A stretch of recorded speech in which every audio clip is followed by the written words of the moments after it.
अस्सलामुअलैकुम। आज हम बना रहे हैं आलू बुखारे की खट्टी मीठी सी चटनी। तो इसके लिए हम कढ़ाई में सबसे पहले 4 कप पानी के डालेंगे। फ्लेम मैंने ऑन कर दिया है।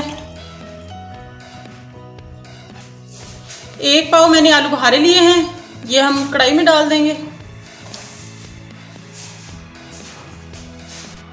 पानी गर्म हो गया है। अब हम इसमें 2 चुटकी सुर्ख मिर्चें डाल देंगे। 2 चुटकी हम पिसा हुआ ज़ीरा डाल देंगे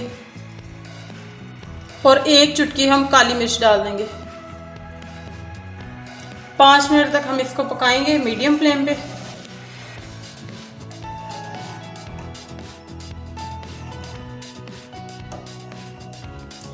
पाँच मिनट पकने के बाद देखें इसका कलर थोड़ा सा चेंज हो चुका है। अब मैं इसमें आधा कप चीनी का शामिल करूंगी।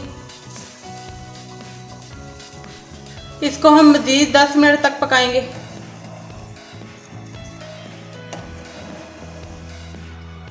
ये देखें कितना प्यारा कलर आ रहा है। लेकिन अगर आप चाहते हैं तो आप इसमें रेड कलर भी डाल सकते हैं। ये देखें, ये इतना सा 1 चुटकी से भी कम आप इसमें रेड कलर शामिल कर रहे हैं।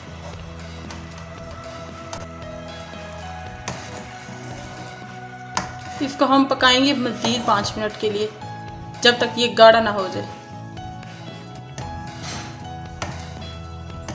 देखें चटनी हमारी तकरीबन तैयार है। अब हम इसमें ये देखें 1 खाने का चम्मच सिरके का डाल लेंगे। ये खट्टा मीठा सा फ्लेवर आएगा बड़ा मज़े का। ये देखें सिरका मैंने इसमें शामिल कर दिया और ये देखें इसका कलर। और ये देखें ये हमारी चटनी जो है वो तैयार है। अब हम इसमें 4 मगज़ डालेंगे।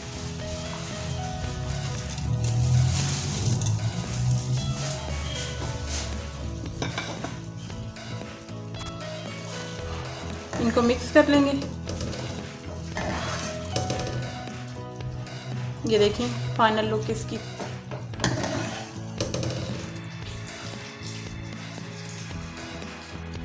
तैयार है हमारी आलू बुखारे की चटनी। अब हम फ्लेम को ऑफ कर देंगे और इसी सर्विंग प्लेट में निकाल लेंगे।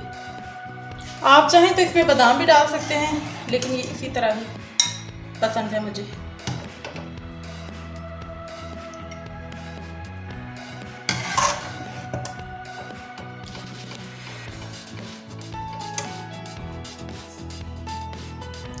तैयार है हमारी आलू बुखारे की चटनी। तो अगर आपको ये रेसिपी अच्छी लगी है तो मेरी वीडियो को लाइक और शेयर करें और मेरे चैनल को सब्सक्राइब करें और साथ ही साथ बेल आइकन को ज़रूर दबा दिया करें। इससे मेरी आने वाली हर नई वीडियो तक आप लोगों तक आसानी से पहुंच जाती है। वीडियो पूरी देखने के लिए आप लोगों का बहुत बहुत शुक्रिया। अपना बहुत ख्याल रखिएगा। अल्लाह हाफिज़।